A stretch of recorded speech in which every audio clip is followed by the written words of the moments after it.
And while we're on the theme of learning from those older and wiser than ourselves, Professor Sugata Mitra of Newcastle University has been championing the power of the grandmother.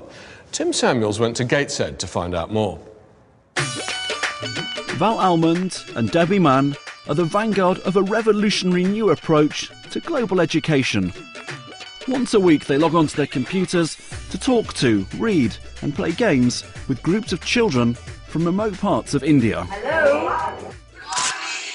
My name is Debbie and I live in Loughborough, which is in the middle of England. Can you see this picture?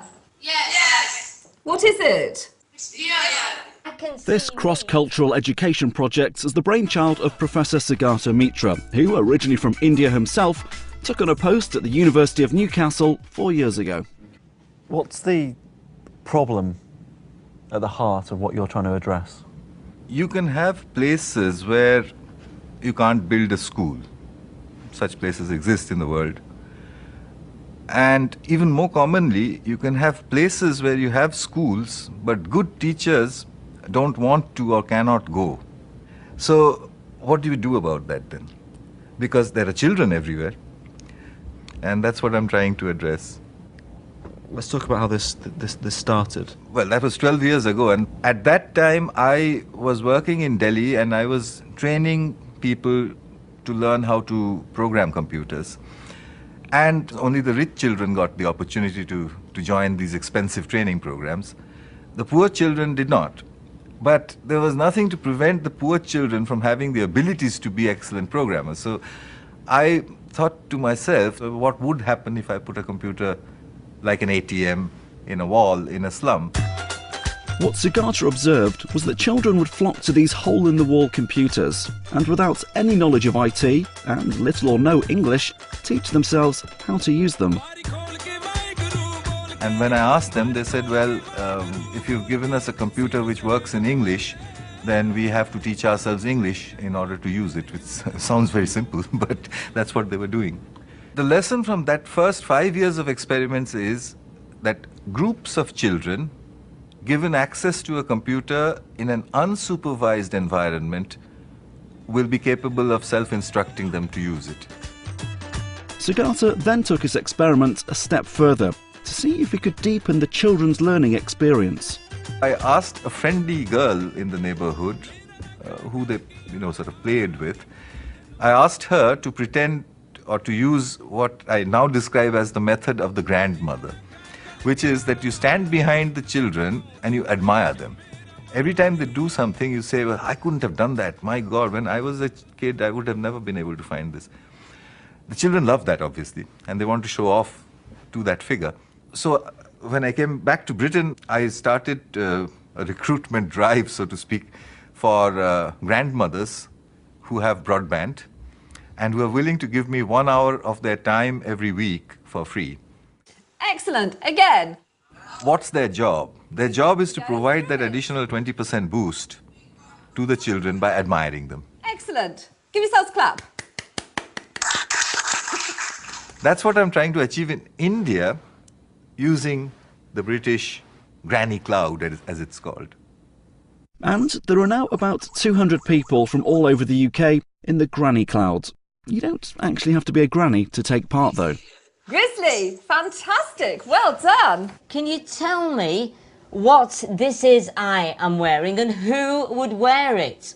The Queen, absolutely. Hello, I'm Tim. How are you? I'm all right. Have you heard of a footballer called Wayne Rooney? Yes. What sort of bear does Wayne Rooney look like? Teddy bear. A teddy bear.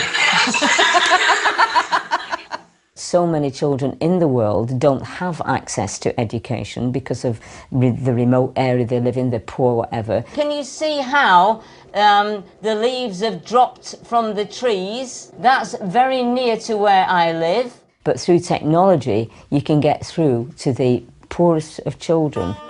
And Sugata's new teaching methods have now also arrived on these shores. The lessons learned from his very first experiment in India with hole-in-the-wall computers are now being applied to schools in Gateshead. I'm Stephen. Bonjour, So the good. process is that you take a group of children, you ask them to make groups of 4. Each group of 4 is allowed to use one computer with an internet connection. And then you trigger off the system with a question. That question is absolutely critical. What I want you to find out for me today is, where does language come from? I don't know the answer. Where are you going to start looking? Scott, put it on tight. Some scientists say that language is the very thing that makes human.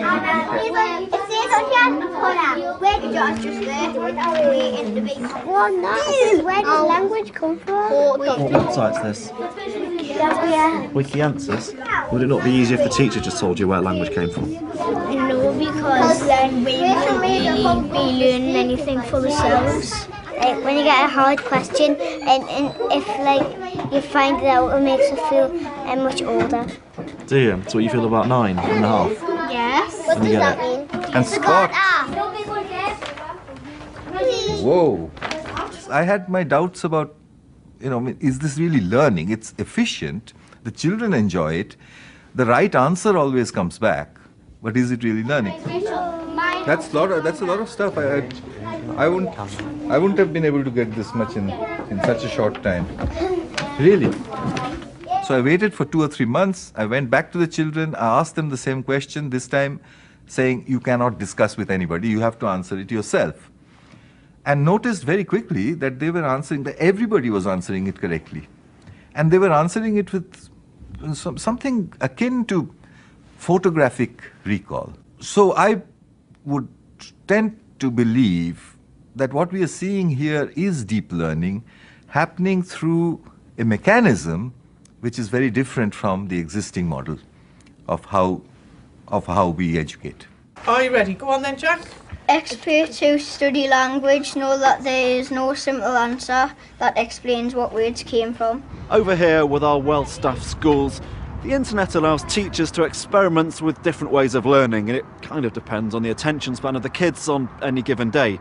But the truly exciting reach of technology lies in developing countries and the prospect of creating a legion of virtual teachers to send anywhere in the world.